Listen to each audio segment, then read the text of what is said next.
오늘의 말씀은 출애굽기 5장 1절에서 21절입니다. 오늘은 모세와 아론이 바로에게 가서 하나님의 말씀을 전하는 내용으로 시작이 됩니다. 자, 어떤 이야기를 하냐면은 이스라엘 백성들을 광야로 보내서 하나님을 높이는 절기를 지키도록 하고, 만약 허락하지 않으면 하나님께서 질병으로 또는 전쟁으로 치실 것이다 라는 말을 바로 왕에게 전하죠. 자, 그러면 이 말을 들은 바로는 내가 그 말을 왜 들어야 하냐면서 거절을 합니다. 그리고 바로는 이스라엘 백성들에게 더 힘든 일을 시킵니다. 그러니까 육체적으로 더 피로하게 만들어서 딴 생각을 하지 못하게 하려는 바로의 술수였던 거죠.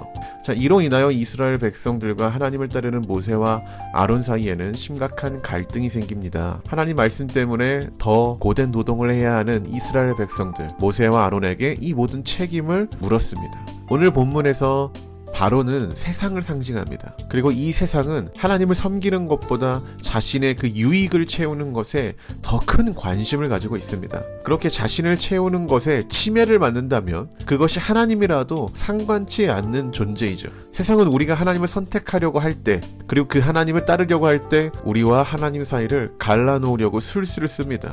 오늘 바로가 쓴 술수는 너희가 하나님을 따르려고 한다면 더 많은 고통이 주어질 것임을 인식시키므로 하나님을 따르는 것이 결코 좋지 않은 것이다 라는 것을 각인시키는 방식이죠.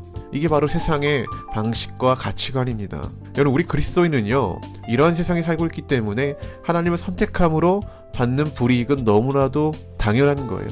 그리고 우리는 이때 하나님의 선하심을 믿고 고통스럽더라도 주님의 일하심, 하나님의 반전을 기다려야 합니다. 그런데 대부분의 사람들은 그 고통을 받아들이지 못하죠. 내가 왜 힘들어야 돼? 내가 하나님을 믿는 것으로 이런 불이익을 당해야 해? 하면서 원망하고 분노하죠. 오늘 이스라엘 백성들이 그랬다는 거예요.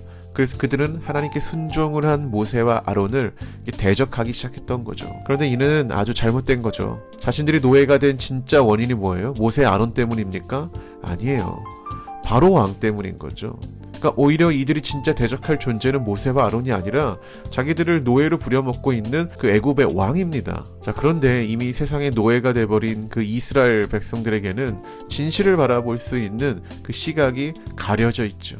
그래서 오히려 모세와 아론 그리고 이스라엘 백성들이 합심하여 애굽 왕을 대적해야 하는데 그러지 못했다라는 거예요. 우리 사람은 바로와 현실만 바라보게 됩니다. 내 앞에 보여진 사건으로 모든 것을 판단하죠. 그러나 그리스도인은 현실을 보는 자들이 아니에요. 그렇다고 미래나 과거를 보는 자도 아닙니다. 우리는 하나님의 일하심을 보는 자들이죠. 앞으로 계속 보겠지만 하나님은 이스라엘 백성들의 고통을 계속적으로 허락하지는 않으세요. 어느 순간 그 고통으로부터 해방시켜 주시죠. 그리고 이스라엘 백성들이 하나님을 원망한다고 해서 그들을 심판하거나 그들을 버리지 않으십니다. 오히려 이 갈등을 주도하고 고통의 원인을 주고 있는 바로 왕을 심판한다는 거예요. 우리는 그 하나님을 믿고 기다려야 합니다. 성도 여러분, 혹시 주어진 환경으로 인하여 불안한 갈등은 없습니까? 그래서 누군가를 비방하거나 누군가를 비판하고 있지는 않습니까? 만약 내가 그러한 삶을 살고 있다면 멈추셔야 합니다. 그리고 하나님의 일하심을 기도하면서 기다리는 거룩한 성도가 되길 바랍니다. 여러분, 그것이 믿음이고 은혜입니다. 그러한 은혜가 늘 가득하기를 주의 이름으로 축복하면서 오늘 말씀을 마치겠습니다. 감사합니다.